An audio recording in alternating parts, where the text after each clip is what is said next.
നമസ്കാരം. 2026 ജൂലൈ മാസത്തെ തുലാക്കൂറുകാരുടെ പൊതുഫലത്തെ പറ്റിയാണ് പറയുന്നത്. ചിത്തിര അവസാനത്തെ 2 പാദം, ചോതി, വിശാഖം മുക്കാല് അടങ്ങിയ തുലാക്കൂറുകാരുടെ ചാരവശാലുള്ള ഫലത്തെപ്പറ്റി എന്താണെന്ന് നോക്കാം. ഇവർക്ക് തൊഴിൽപരമായി പറയുകയാണെങ്കിൽ തൊഴിൽ പുരോഗതി ഉണ്ടാകുവാനും മികച്ച നേട്ടം ഉണ്ടാകുവാനും പറ്റുന്ന സമയമാണ്.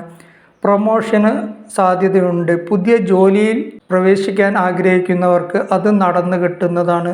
സ്ഥാനക്കയറ്റം വഴി വരുമാന വർധനവ് ഉണ്ടാവുന്നതാണ്. ഇവരുടെ കഴിവ് തെളിയിക്കാൻ പറ്റുന്ന സന്ദർഭങ്ങൾ വന്നു ചേരുന്നതാണ്. മേലധികാരികളുടെ പ്രീതി ലഭിക്കുകയും അതുവഴി തൊഴിലിൽ നേട്ടമുണ്ടാകുവാനും പറ്റിയ സന്ദർഭമാണ് ഈ മാസം ഇവർക്ക് വന്നു ചേരുക.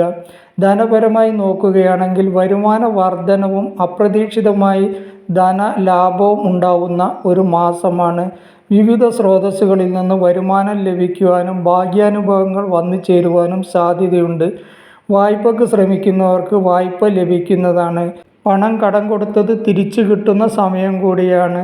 ആരോഗ്യകരമായി നോക്കുകയാണെങ്കിൽ ചെറിയ ചെറിയ അസുഖങ്ങൾ ഉണ്ടാവുന്നത് കൊണ്ട് തന്നെ ജാഗ്രത പാലിക്കേണ്ട ഒരു സമയം ആണ്. ചൊവ്വ 8-ൽ ആയതുകൊണ്ട് തന്നെ അപകടം ഉണ്ടാവാതെ ശ്രദ്ധിക്കേണ്ടതുണ്ട്. പാഴ്ചിലവ് വർദ്ധിക്കുവാനും ഈ സമയത്ത് ഇവർക്ക് സാധ്യതയുണ്ട്. വിദ്യാർത്ഥികൾക്ക് അനുകൂലമായ ഒരു സമയമാണ്. മത്സര പരീക്ഷയിൽ നല്ല വിജയം നേടുവാൻ കഴിയുന്നതാണ്. പുതിയ കോഴ്സുകൾ തിരഞ്ഞെടുക്കാൻ ആഗ്രഹിക്കുന്നവർക്ക് അത് നടന്നു കിട്ടുന്നതാണ്. വിദേശത്ത് പോയി പഠിക്കുവാൻ ആഗ്രഹിക്കുന്നവർക്ക് ആ ആഗ്രഹം നടന്നു കിട്ടുന്നതാണ്.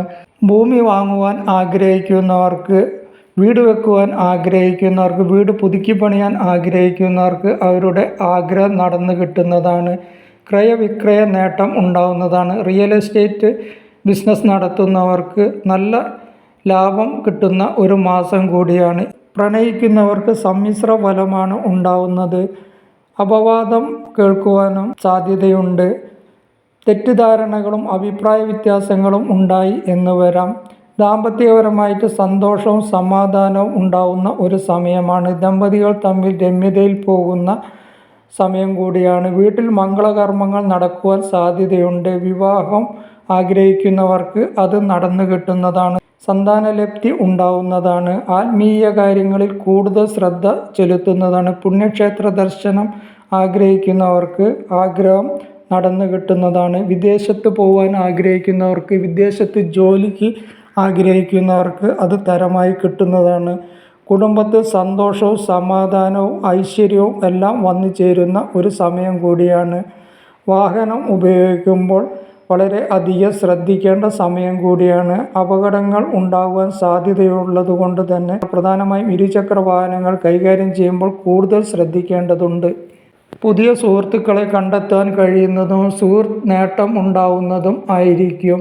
പലതരത്തിലുള്ള വരുമാനങ്ങൾ കിട്ടുവാനുള്ള അവസരമാണെങ്കിലും ചെലവ് വർദ്ധിക്കുവാനും സാധ്യതയുള്ളത് കൊണ്ട് തന്നെ ഇവർ പണമിടപാടുകൾ നടത്തുമ്പോൾ വളരെ അധികം ശ്രദ്ധിച്ച് ചെയ്യേണ്ട ഒരു മാസം കൂടിയാണ്. ഇവർക്ക് ദോഷഫലങ്ങൾ കുറഞ്ഞു കിട്ടുന്നതിനും ഗുണഫലങ്ങൾ കൂടുതൽ ലഭിക്കുന്നതിനുമായി വിഷ്ണു ക്ഷേത്ര ദർശനം, ശിവക്ഷേത്ര ദർശനം, സുബ്രഹ്മണ്യ സ്വാമി ക്ഷേത്ര ദർശനം എന്നിവ നടത്തുകയും വഴിപാടുകൾ നടത്തുകയും ചെയ്താൽ ഇവർക്ക് ഗുണഫലങ്ങൾ ലഭിക്കുന്നതായിരിക്കും.